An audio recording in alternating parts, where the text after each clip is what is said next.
Okay, hi, welcome to another Secret Influence TV interview. So on Secret Influence TV, I interview people who influence or inspire, and that can cover a lot of things, but I do believe that influence is one of the most important skills in life. If you can't influence the people in your audience, you're not going to have a business for long, because you need to influence people to listen to you, engage with you, and buy a product or service. And if you want a job, influence people to give you an interview, give you a job. Everything in life, relationship, all about influence. And inspiration is so important, of course, to stay motivated, have the right mindset. So influence and inspiration. So today I'm really excited. I'm going to be chatting to Chris Hunt, who is the FUNdaMENTAL coach. And he'll be explaining what he does, how he helps people, and his unique approach. So, welcome, Chris. Good to see you again. Welcome. Hey, Nick. How are you doing today? You good, sir? I am good, yes. So, Chris, seven years ago, a bit longer, at a coaching training day, and we've gone on to use that in our different approaches, our different areas of expertise. So, Chris is let me just introduce Chris. So Chris is he's a mind and body life coach. So Chris left the Royal Marine Commandos in 2013 after 7 years of being in the army, and he did 2 tours of Afghanistan. He left that and went into personal training on the fitness side, and then moved into what he does now, which is mind, body and life coaching. So I'm going to start, as always, with some more quick fire type questions to get to know you, Chris, before we go on. So often people say mindset or skill set. Mindset, skill set, or knowledge. Which is the most important? What do you think? Do you think it's one of those, all three? Mindset, skill set, and knowledge. What's most important? Well, do you know what, Nick? I've got to say, I hate people that sit on I dislike people that sit on the fence. So I'm not going to give you an answer and try and cover all the bases.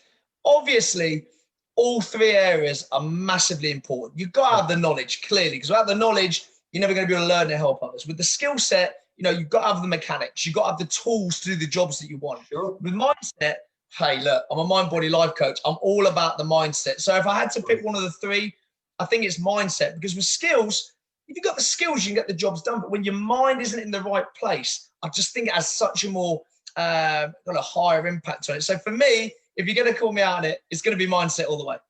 Great. No, great answer. A good explanation of that. So we're talking about motivation. The last year with coronavirus, and even now, there's been a lot of changes to our lives, a lot of challenges. How do you personally stay motivated? How do you motivate yourself? I motivate myself. Well, first of all, doing this, I smile a lot. I like to feel good. When you smile, you get energy. And when you get energy, you then make good decisions. So without a doubt, smiling is how I motivate myself. But I think, in essence, I remind myself of my why. I know Simon Sinek says in his books all about the why. Start with your why. I focus on my why daily. When I wake up, I focus on it. I think about it when times are good. I think about it when times are not so good. But I motivate myself by being true to myself. What you'll see in this video today, and everyone watching as well, what you see is what you get. I don't need to be anyone else. I'm me. I live life kind of with the way I like to live it, with my family, my beautiful wife, my 4 gorgeous daughters kind of in my mind all the time. And yeah, I motivate myself by focusing on my why and being true to myself. That's one thing I can vouch. Since I met you many years ago, I can safely say that you've not changed at all, and your authenticity still shines out. So do you prefer, I know obviously training is very important to you, keeping fit. Do you prefer exercising indoors or outdoors? Any preference?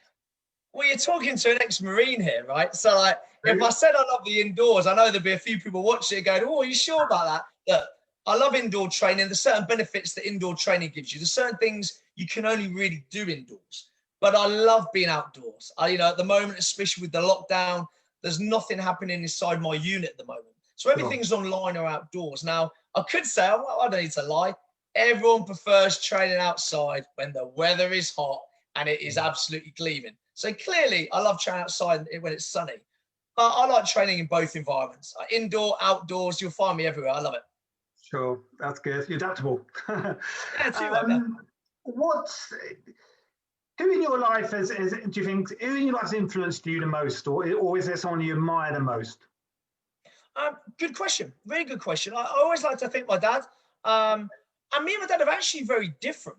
But we're quite similar. I look at my dad in the things that, you know, he did growing up, things that he sacrificed, things that he went for, the life he now has because of the decisions that he made.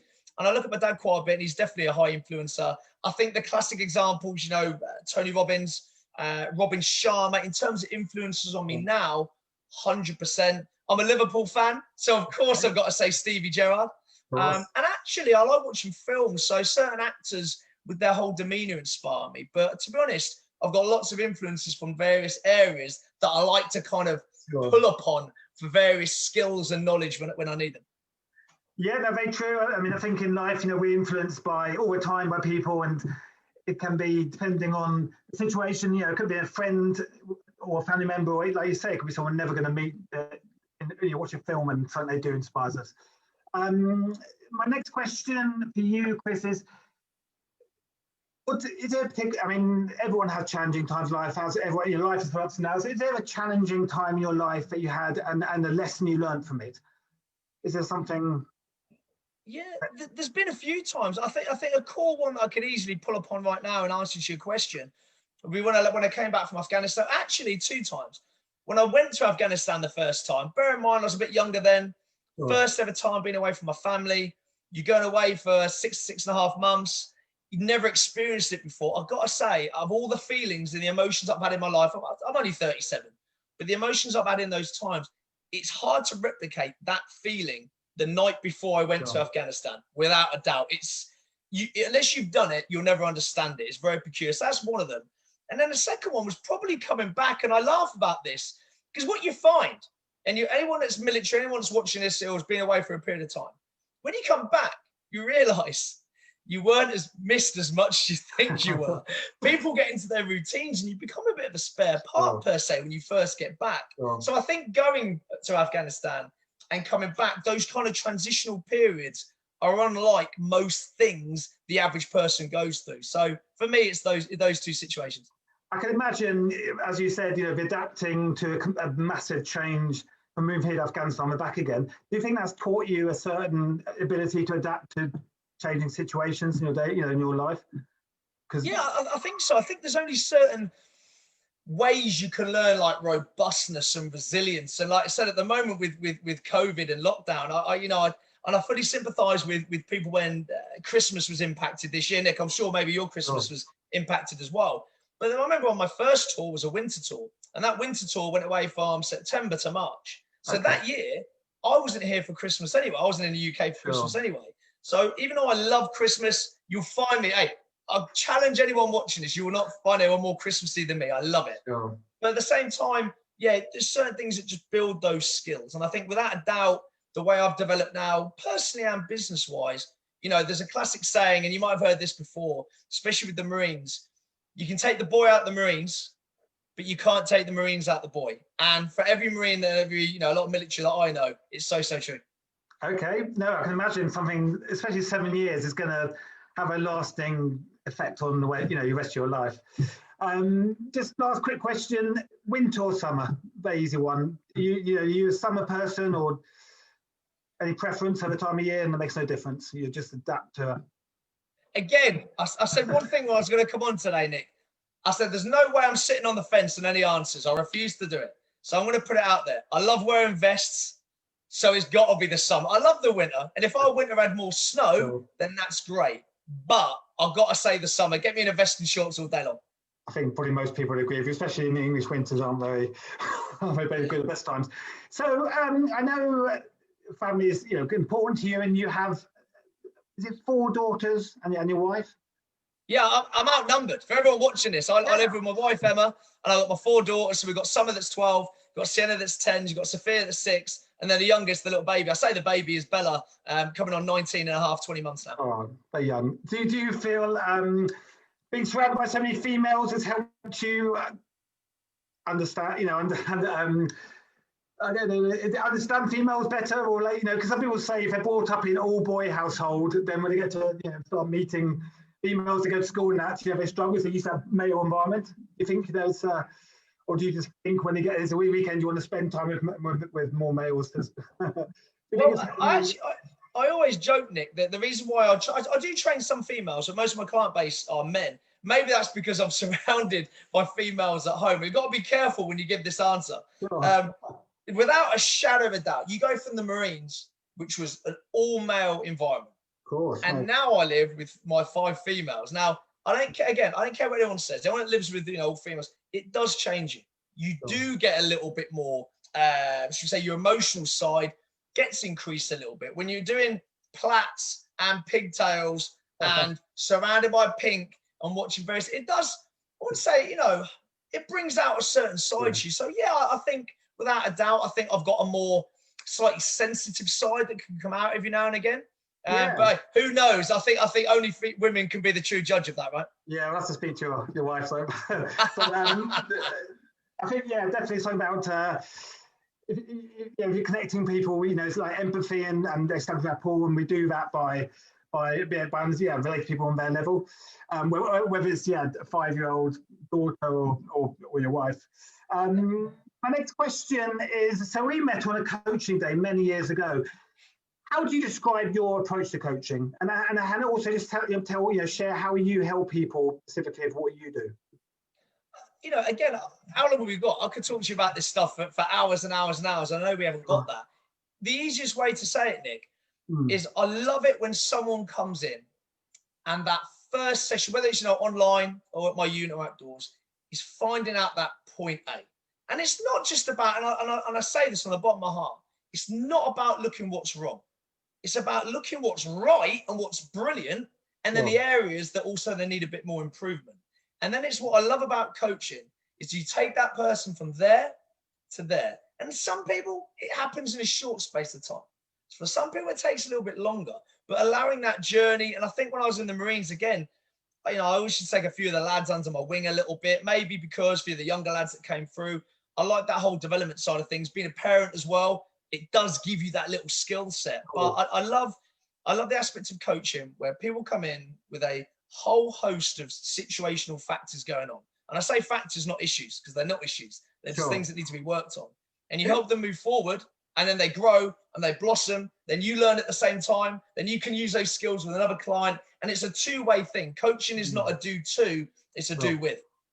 And your clients, are they both male and female, mixed of ages, or is there a particular age group, or gender you help in that way?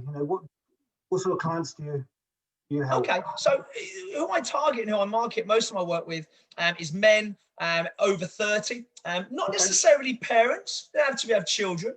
I do actually train females, and most of the time, the females that I train are either partners or friends or relatives or colleagues of the men that I train. I think it just naturally is like a natural evolution. You know what it's like with these things, the kind of what you believe in and your passions. When you are putting that messaging out like I like to do on a daily basis, you naturally pull people towards you because of the way you talk, the way you act, the way you look on screen, the things you talk about.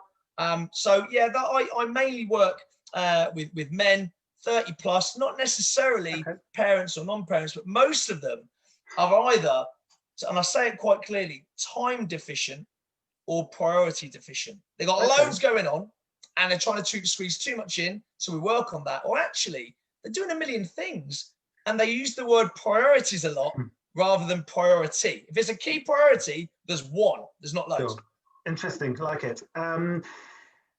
I know we haven't got all, I'm sure you could talk about this, like you say, for hours and hours and then, but briefly, explain you've got 2 models, the mastery and the THERAPYCISE. Can you explain briefly what they are? How that fits into your approach? Yeah, cool. So I think the easiest way to go, we'll start with mastery.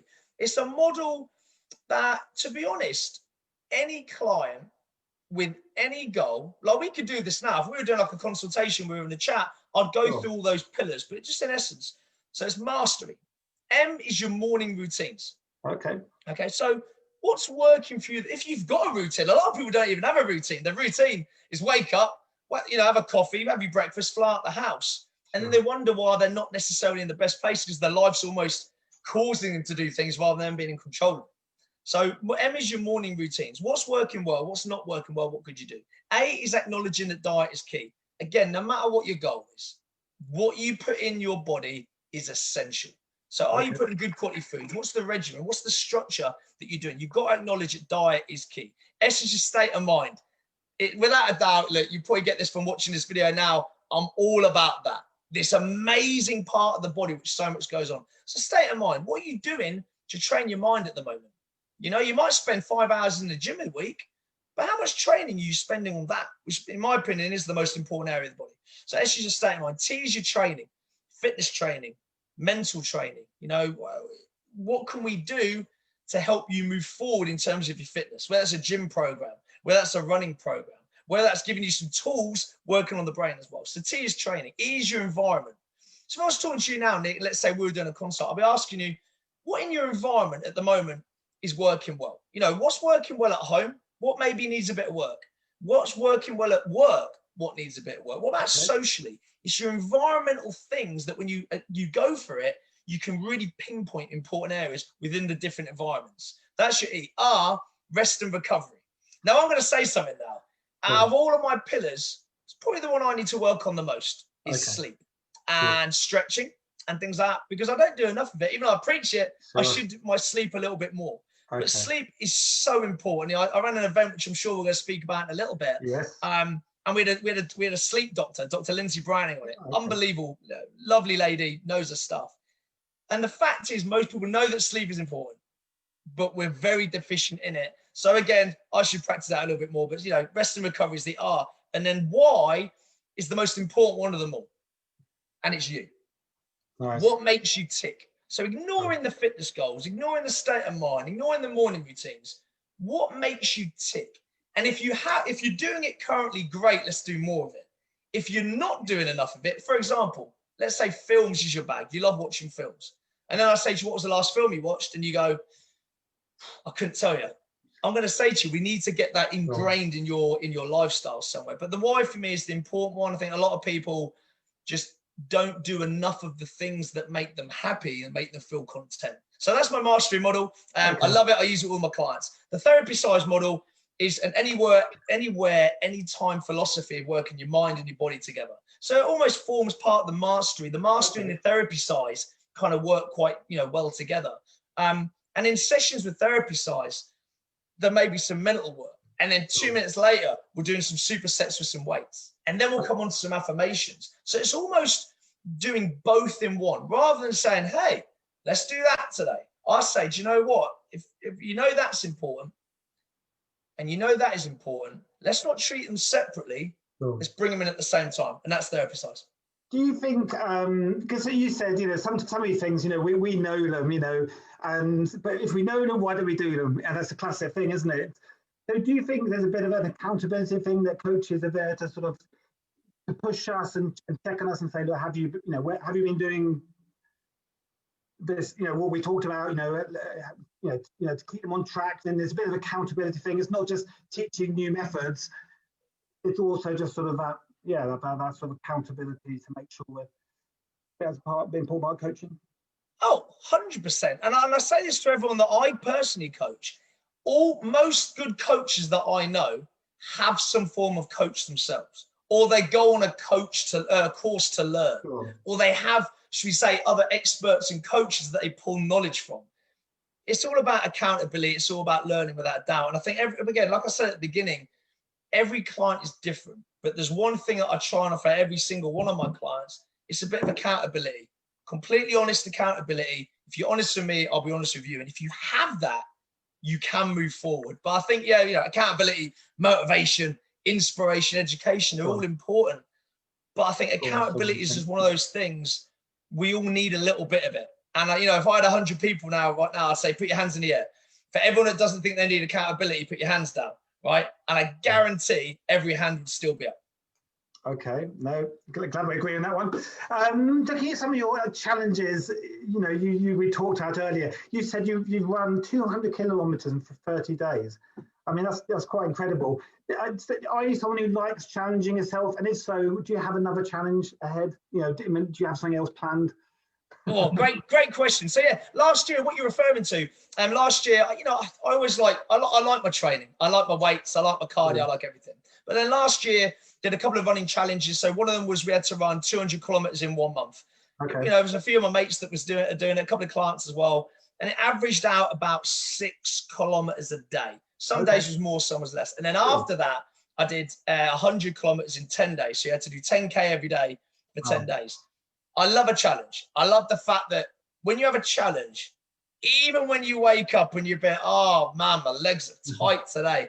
No, I'm going to do this because I've got a fun challenge that I'm going on. So that was last year.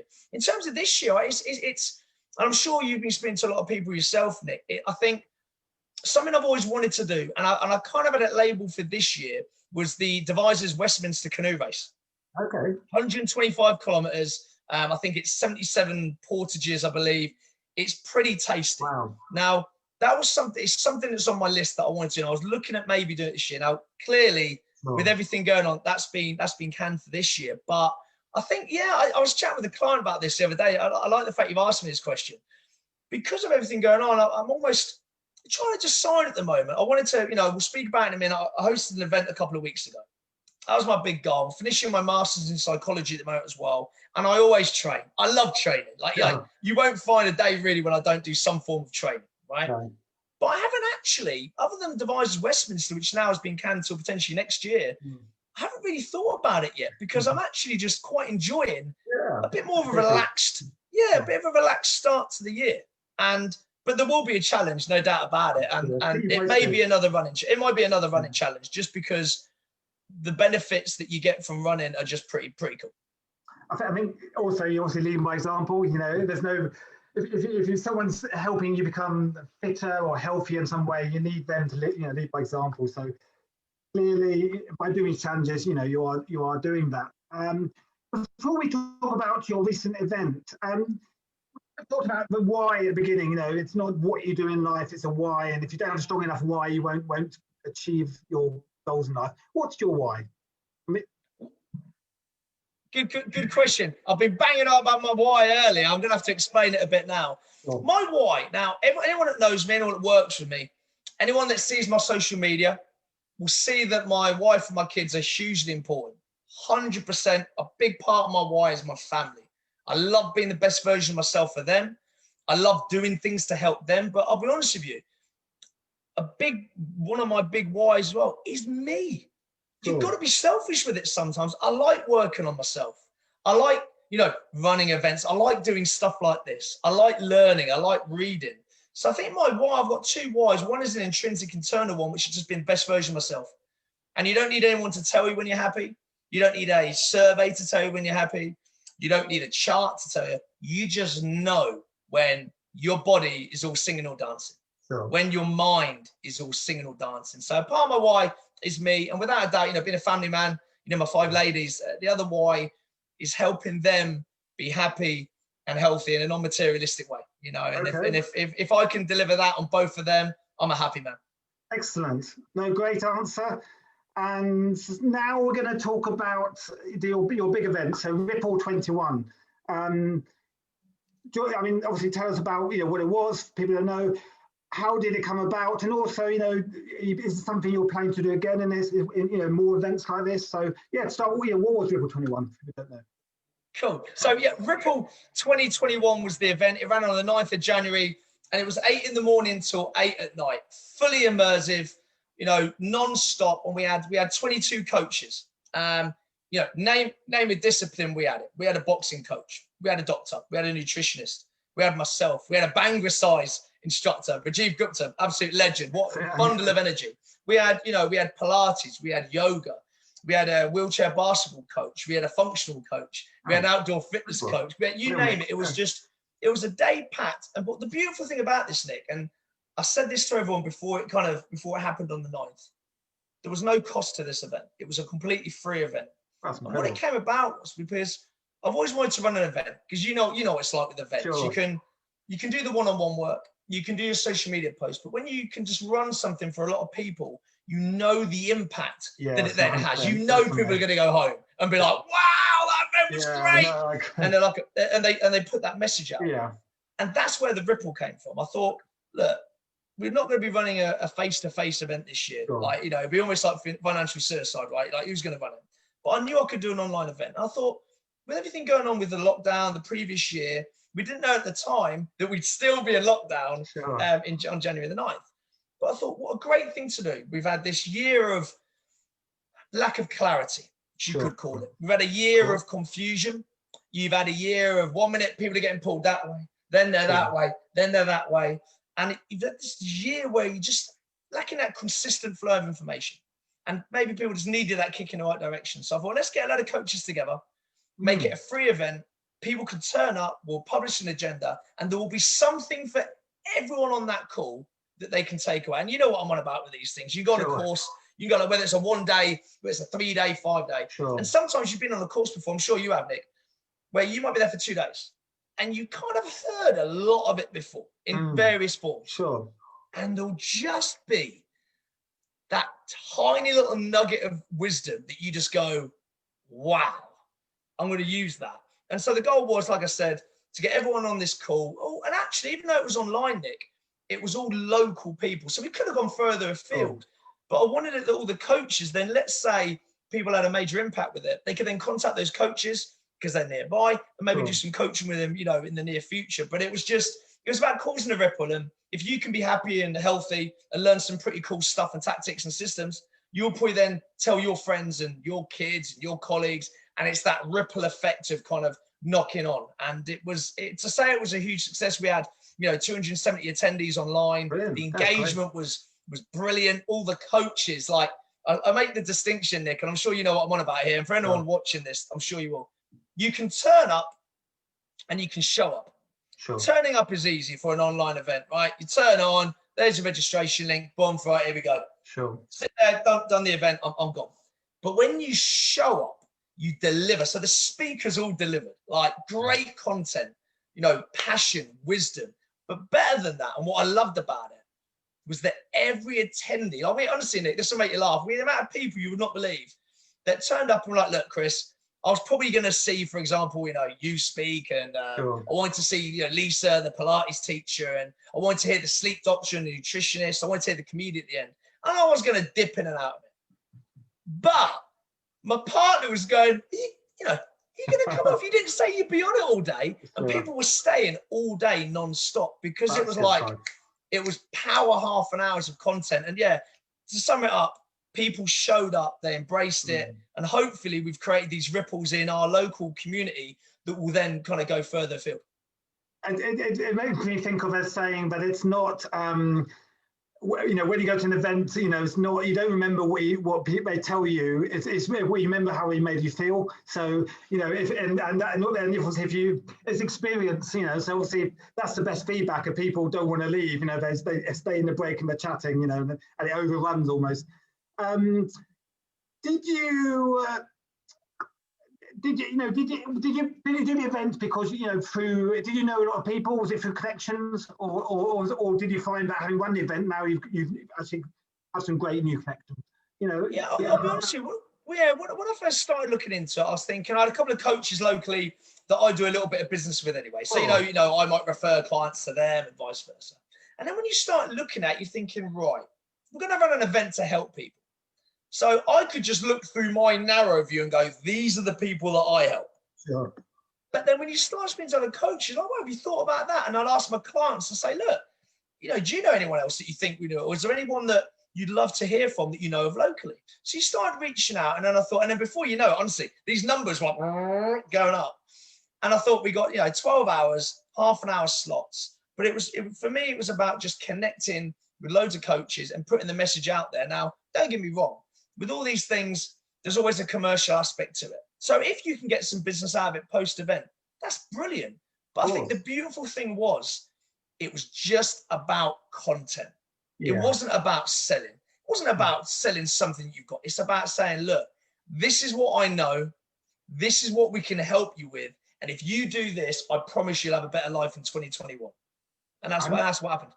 100% agree. I think, it's the whole thing of offering value. If you can offer value in what you do, then you're more likely to get build interest, engagement, more likely to build loyalty. So it's the ideal thing is to turn your clients or customers into fans, and the way we do that by continually adding value in everything we do. And I think that, yeah, that's what we almost expect nowadays. But you're right. I mean, that's what it's a starting point. If people can come to your event motivated, inspired, it's not, what we find is not just that one-off event, but actually, be telling other people about it and start, recommending you. So that's one thing I do. I'm a copywriter. I also train people on how to write, to influence, how to create their brand and turn their customers. Yeah. I think it's so important. Just to interrupt you quickly, Nick, do you know what was quite funny, buddy? And I've told a few people this story. The night before, obviously, I had all my slides good to go because obviously I was hosting the event, but I also had my slides for my half-an-hour slot. So I had these slides, just a couple of images that were good to go. And then the day started, and all these presentations were coming in. I was like, this is great. And you could see with the questions that were coming. So in the end, I completely flipped what I was going. I was like, do you know what? I could have delivered that. But instead, rather than don't me wrong, theory is important. Science is important. Information is important. But I was just like, I've got to give people tools today. So if there's one thing everyone that's attending is going to get from listening to me, they're going to leave going, I can do one of these 10 things or one of these 20 things. And it's all about actionable steps. Like information's great. We live in you could call it an analysis by paralysis kind of universe we're living in. There's so much info out there. We overanalyze, and then it almost paralyzes us because you've just got so much. So it's funny how, like I said, it was my event. I had everything good to go. I flipped it on the morning. I said, I'm just going to give people loads of tools. And if it's like, if you give someone a tool and then explain what the benefits to that tool will be, people are more likely to do it. If you just give a tool or just give information separately, you don't get that synergy. When you explain something and go, look, this is why you could do it. You don't have to do it, but if you do it, this is likely to happen. And that's how it went. No, I agree. I think it's we can read books and do courses, shelf development. People never do anything. It's that key step of actually, how do you implement it? And you've got knowledge, but you can't do anything with it. It just stays knowledge. Yeah, I had a great expression recently. It's like, it's not the weapons of mass destruction we have to fear, it's weapons of mass distraction, because we're so distracted by constantly, especially on social media. So yeah, how to, if we can learn one thing, I think, from an event, we can. I get a lot of, you've got a lot of events, and obviously, some of them are sort of all day, all weekend. Obviously, I'm not going to remember everything and not be able to implement everything, but I always think, yeah, if I learn one thing that I can implement, one thing that inspired me, it's been worth it. That's my view. So got a couple more questions.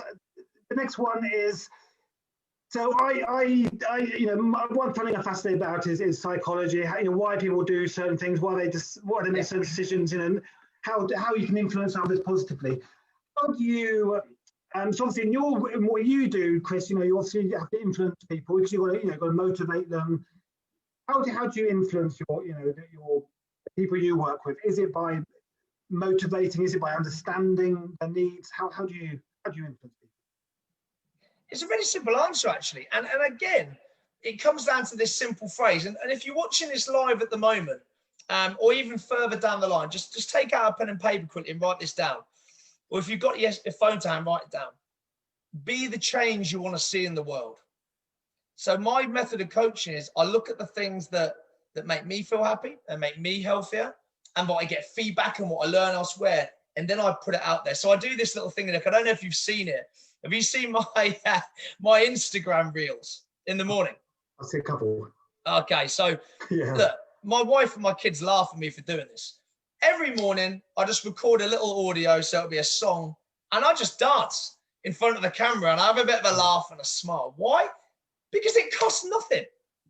It costs nothing. Anyone can do this stuff. A lot of these tools that are out there cost nothing. When you've learned something once, you ingrain it and you're using it again and again. So I love just my form of influence, if you want to call it that, is by saying, look, this is what you can do. This is why you do it. I do a lot of videos. I love video. I think images are great.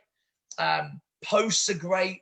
But when you do stuff like this, it's the type of energy you can't copy that elsewhere. You don't see that in a written document. You don't see this in just an audio or podcast. Having the visual and the audio at the same time. So I love my video. I like my reels. And everything I like to share with people is stuff that I've either seen or done personally that I know works. I'd never give anything or recommend anything that may not work for me, but I know it's worked for other people. And that's the key thing. I think you can also say one of the ways you influence people is by your enthusiasm, because it's quite infectious. It's like, you know, certainly I feel more motivated just after our chat.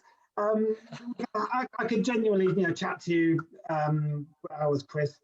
But we're going to come to an end of the interview. I always ask people to share a couple of final tips. I mean, I know you have been packing in the tips throughout the whole interview, but, you know, is there any? I mean, I will share Chris's social media links. So if you want to contact Chris or follow him, I will share those below this video. Is there a few final tips? You know, still early on, 2021 in January. You know, doing tips for people to get fit. Yeah, just to kind of set off on the right foot, 100%. Again, I could give you a million things because there's so many cool things depending on your individual circumstance. But there's certain things that I like commonly just work for a lot of people. Okay, number one, when you get up in the morning, remind yourself of your why at the earliest opportunity. Now, whether that's a picture on your phone, whether that's a message, whether that's something, you know, you can do it as simply, you know, Nick, because I know this is a great tool.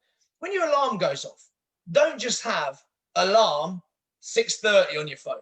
Have something there like, you know, you are brilliant, or I am fantastic, or I am worthy, or I love my family. Something that just as soon as you wake up on this blank canvas that you have, you just drop something straight. So number one, remind yourself of your why as soon as you wake up.